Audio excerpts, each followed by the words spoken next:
ఈ వాక్యాన్ని చదువుకుందాం. సామెతల గ్రంథము 22వ అధ్యాయము 29వ వచనము చదువుకుందాం. మహాజ్ఞాని అయిన సొలొమోను ఈ మాటలు రాసి తెలియపరుస్తున్నాడు. తన పనిలో నిపుణత గలవాణ్ణి చూచితివా? అల్పులైన వారి ఎదుట కాదు, వాడు రాజుల ఎదుటనే నిలుచును అని దేవుడు మహాజ్ఞాని ద్వారా ఈ మాటలు తెలియపరుస్తున్నాడు. అంటే తన పనిలో నిపుణత గలవాణిని చూచితివా అని ఈ విషయాలు తెలియపరుస్తూ ఉన్నాడు. ఈ విషయాలు తెలియపరుస్తున్నట్టుగా మనం చూస్తున్నాం. అంటే దేవుడు పేదల పక్షంగా వ్యాజ్యమాడును అని దీంట్లో మనకు ఈ అధ్యాయంలో 1వ వచనం నుంచి 4వ వచనం వరకు మంచి పేరని 5వ వచనం రాస్తున్నాడు సొలొమోను మహారాజు. తర్వాత 6వ వచనం నుంచి 16 వరకు బాలుని శిక్ష నిమ్ము అంటున్నాడు.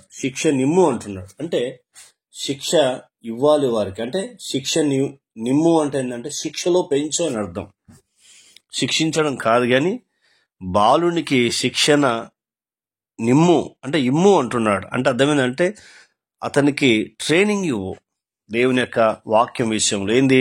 బాలుడు నడవలసిన త్రోవలు వానికి నేర్పుము, వాడు పెద్దను తొలిగిపోడు. ఇది చెప్తా ఉన్నాడు. తర్వాత 17వ వచనం నుంచి 21 వరకు తెలివిని పొందుటకు మనస్సు నిమ్ము. దేవుని యొక్క తెలివిని పొందుకున్నటకు మనస్సు నిమ్ము. తర్వాత 22 నుండి చివరి వరకు రాస్తున్నాడు ఏంటంటే దేవుడు పేదల పక్షమున వ్యాజ్యమాడును అని రాస్తున్నాడు. ఈ 4 విషయాలు తెలియపరిచి ఇక్కడ అంటున్నాడు. చెప్తున్న మాట ఏంటంటే ఆయన తెలియపరుస్తున్న మాట తన పనిలో అంటున్నాడు. తన పని. అందుకే శ్రద్ధగా పని చేయవాడు ఐశ్వర్యవంతుడు అవుతాడని సామెతలు 10వ అధ్యాయంలో రాస్తున్నాడు. శ్రద్ధగా పని చేయవాడు. ఇక్కడ నిపుణత గలవాడిని చూచితివా? వాడు ఎలా ఉన్నాడు? అల్పులైన వారి ఎదుట కాదు, వాడు రాజుల ఎదుట నిలబెడతా అన్నాడు. అంటే నీవు శ్రద్ధ కలిగి పని చేస్తే, ఓపికతో పని చేస్తే దేవుని ఎక్కడ నిలబెడతాడంటే రాజుల ఎదుటనే నేను నిన్ను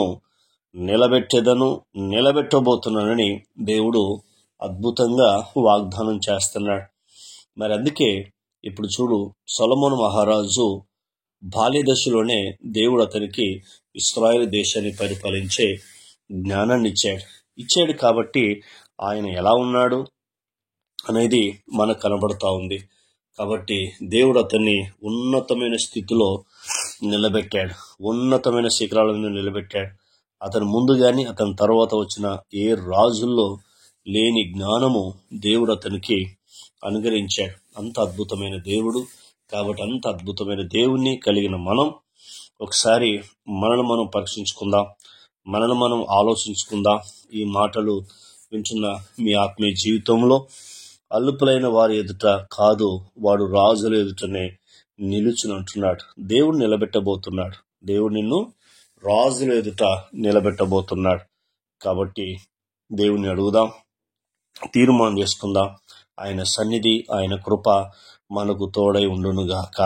ఆమేన్. ప్రార్థన. కన్న తండ్రి, మీకు స్తుతి కలుగునుగాక, మీకు మహిమ కలుగునుగాక అని అడుగుచున్నాం.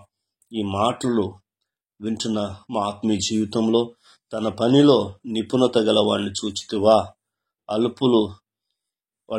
అల్పులైన వారి ఎదుట కాదు, వాడు రాజుల ఎదుట నిలిచినని మీరు చెప్తున్నారు. అందుకై మీ కృతజ్ఞతలు, మీకు స్తోత్రాలు చెల్లిస్తున్నాం. ఈ మాటలు దుష్టిపోకుండా సహాయం చేయండి ప్రభా. నీవు అల్పుల ఎదుట కాదు, రాజుల ఎదుట నిలబెడతానని వాగ్దానం చేస్తూ వచ్చావు. ఈ వాగ్దానం బట్టి మీ కృతజ్ఞతలు చెల్లిస్తూ మహిమ మీరు పొందవలసిందిగా అడుగుచు మా ప్రార్థన విని జవాబు మీరు అనుగ్రహించినందుకు మీకు కృతజ్ఞతలు, స్తోత్రములు, వందనములు చెల్లిస్తూ యేసు క్రీస్తు నామములో అడిగినవన్నీ పొందుకున్నాం తండ్రి.